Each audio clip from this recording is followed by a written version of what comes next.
નમસ્કાર, હું છું પ્રિયા અને તમે જોઈ રહ્યા છો જનતા કી જાણકારી ન્યૂઝ। નજર કરીએ આજના સમાચાર। સુરતમાં પુત્રના જન્મદિવસની ઉજવણીમાં રોડ બ્લોક કરી ફટાકડા ફોડી લોકોને ધમકાવ્યા। પોલીસે બિઝનેસમેનને કરાવ્યું કાયદાનું ભાન। સુરતના ડુમ્મસ વિસ્તારમાં બિઝનેસમેન દીપક ઇજારદાર દ્વારા તેમના પુત્રના જન્મદિવસની ઉજવણી જાહેર રસ્તા પર કરવામાં આવી હતી।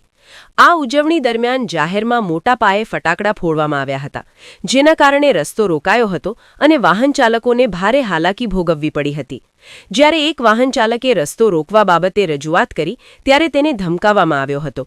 સુરતના ડુમ્મસમાં જાહેરમાં ફટાકડા ફોડી પુત્રના જન્મદિવસની ઉજવણી કરતા આખો રોડ બાનમાં લેનારા બિઝનેસમેન દીપક ઇજારદાર સામે પોલીસે ગુનો નોંધ્યો છે। પોલીસે માત્ર જાહેરનામા ભંગનો ગુનો નોંધી દીપક ઇજારદારને કાયદાનું ભાન કરાવ્યું છે। આ ઘટનાના કલાકો વીતી જવા છતાં તાત્કાલિક કાર્યવાહી ન કરવામાં આવતા પોલીસની કામગીરી પર સવાલો ઊભા થયા હતા। તે સમયે ડુમ્મસ પોલીસ સ્ટેશનના પીઆઈ વીએન ભરવાડે જણાવ્યું હતું કે વાયરલ વિડીયો હાલ તપાસ હેઠળ છે। જાહેરનામાનો ભંગ કરવા બદલ અને ફટાકડાના નિયમોના ઉલ્લંઘન બદલ કાયદેસરની કાર્યવાહી કરવામાં આવશે।